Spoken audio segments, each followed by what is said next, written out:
Alors, bienvenue. Aujourd'hui, en décode Zhuhai. Oubliez les guides de voyage classiques, ce qu'on va faire ensemble, c'est un véritable débriefing stratégique. L'idée, c'est d'extraire le meilleur de cette ville sans les galères. Quand on arrive, c'est la première chose qui frappe. L'air marin, le bruit de la ville, on est tout de suite dans l'ambiance. Mais il faut regarder au-delà de cette carte postale. Zhuhai, c'est un vrai puzzle logistique. Chaque décision compte, que ce soit pour le transport ou pour un simple repas. C'est pour ça qu'un bon plan, ce n'est pas une option, c'est une nécessité. Voici notre plan de match. D'abord, on analyse le terrain et ses défis. Ensuite, comment réussir son arrivée. Puis, on établit un plan de visite malin, on parle logistique pour le logement et la nourriture, et on termine avec une checklist finale, simple, efficace. Allez, on entre dans le vif du sujet. Première phase, comprendre l'environnement. Quels sont les vrais obstacles à anticiper une fois sur place à Zhuhai? Ce qui est intéressant ici, c'est que les chiffres parlent d'eux-mêmes. Le principal problème, de loin, c'est la foule du week-end. La moitié des ennuis potentiels vient de là. Mais attention, il ne faut surtout pas négliger les coûts de transport qui peuvent vite grimper. Et bien sûr, les restaurants attrapent touristes.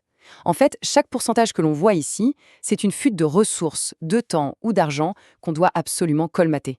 Une mission réussie, ça commence par une arrivée impeccable. L'aéroport de Zhuhai et Jinwan, ça peut vite devenir chaotique. Mais avec la bonne stratégie, tout se passe sans le moindre accroc. Le point crucial à retenir ici, c'est le rapport temps-coût. Le taxi officiel, c'est clairement le meilleur équilibre.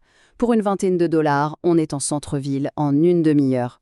Le bus, c'est très économique, c'est vrai, mais on met plus du double de temps. C'est un mauvais calcul si le temps est compté. Quant au transfert privé, il est plus cher pour un gain de temps absolument nul par rapport au taxi. Le choix est vite fait.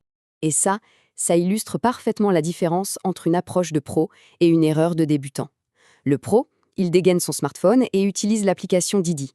C'est fiable, ça évite les arnaques et la barrière de la langue.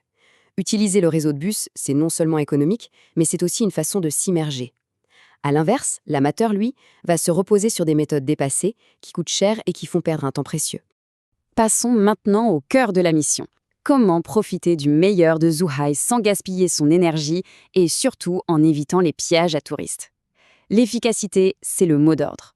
Ce tableau, c'est un véritable outil pour prioriser. L'opéra est un must-see, un bijou architectural. La statue de la fille de pêcheur, c'est l'arrêt parfait pour une photo iconique et rapide. Shillong, c'est une cible de choix pour les familles, mais attention, la foule peut être intense. Le musée, lui, c'est la bonne surprise, une cible d'opportunité, idéale pour une visite rapide et peu fréquentée. L'opéra de Zhuhai, ce n'est pas juste un bâtiment, c'est une expérience sensorielle. L'air marin, ce design incroyable qui évoque des coquillages, c'est une cible visuelle majeure. Mais il ne faut surtout pas se contenter de la vue d'ensemble. Voici quelques conseils tactiques pour une exploration vraiment approfondie. La vue depuis le front de mer au crépuscule, c'est spectaculaire, un grand classique. Mais le vrai secret, c'est la terrasse sur le toit. C'est un point d'observation stratégique, souvent oublié des visiteurs, qui offre une perspective unique sur la ville et sur l'édifice lui-même. 50%, il faut bien retenir ce chiffre. C'est la réduction de la foule qu'on obtient tout simplement en planifiant ses visites en semaine. C'est l'avantage tactique le plus simple et le plus efficace qu'on ait à notre disposition. Le timing, c'est essentiel. La fenêtre dorée, d'octobre à décembre, offre vraiment les meilleures conditions.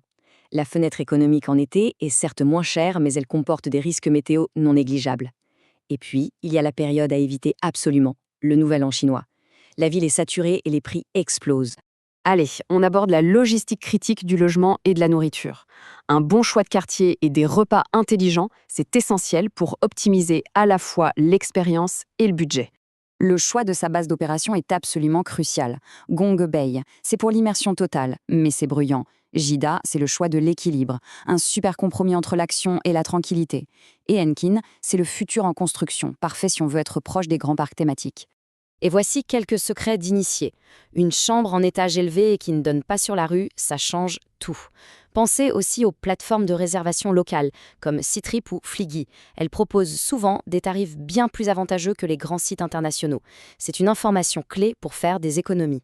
Ça, c'est un conseil qui vaut de l'or. Se rendre au marché aux fruits de mer en fin d'après-midi, juste avant le rush du dîner.